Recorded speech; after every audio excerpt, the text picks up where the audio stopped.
ايه ده؟ انتوا لسه ما شربتوش حاجه؟ اعزم عليهم يا حسين. اتفضل يا استاذ عبد المنعم. اتفضلي يا نور، الكيك ده هيعجبكم قوي.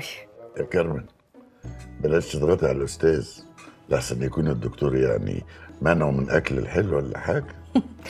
هو بصراحة السكر فعلا كان ملخبط عند منعم، بس صحته اتحسنت كتير من ساعة ما وصفت له نظام الأكل بتاعك يا بابا.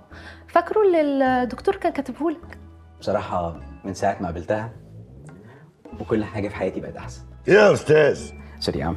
ربنا يخليكم لبعض يا رب ويسعدكم. هتعلنوا امتى بقى ان شاء الله؟ يعلنوا ايه؟ دي يا دوب لسه خطوه ولسه في تعارف، لسه بدري قوي لسه. لا بالعكس خالص، أنا ومنعم تقريبا متفقين على كل حاجة. صحيح. وهو جاهز وما أعتقدش هنأخر أكتر من كده.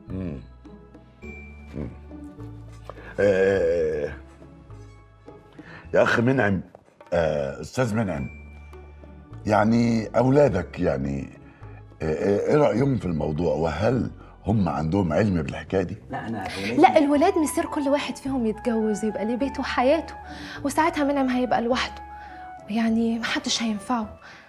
المهم سعادته هو يقضي الباقي من عمره سعيد ومرتاح مع شريكة يكون اختارها هو، يعيش معاها الحب اللي اتحرم منه العمر كله.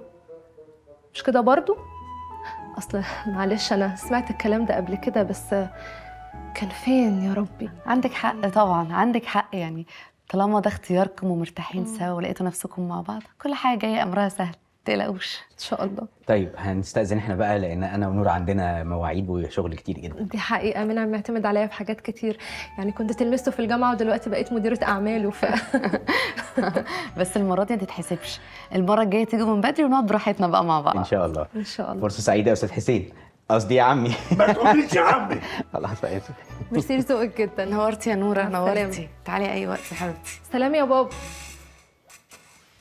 يا عمي ما تبقى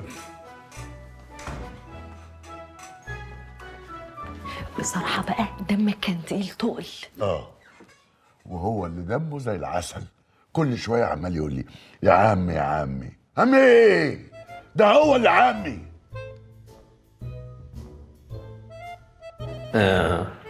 ماشي، مش حلوة دي.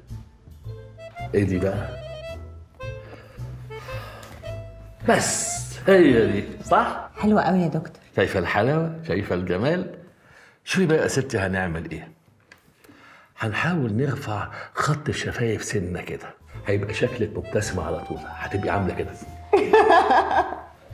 جوزك مش هيقول لك يا نكدية، صاحبتك الصفرة مش هتشمت فيكي. هو أنا جابني هنا يا دكتور غير صاحبتي الصفرة دي؟ ايوه الحكايه يا جماعه فهموني بس، الحكايه مش مجرد يعني شويه تجميل وخلاص، لا الحكايه اكبر من كده بكتير قوي.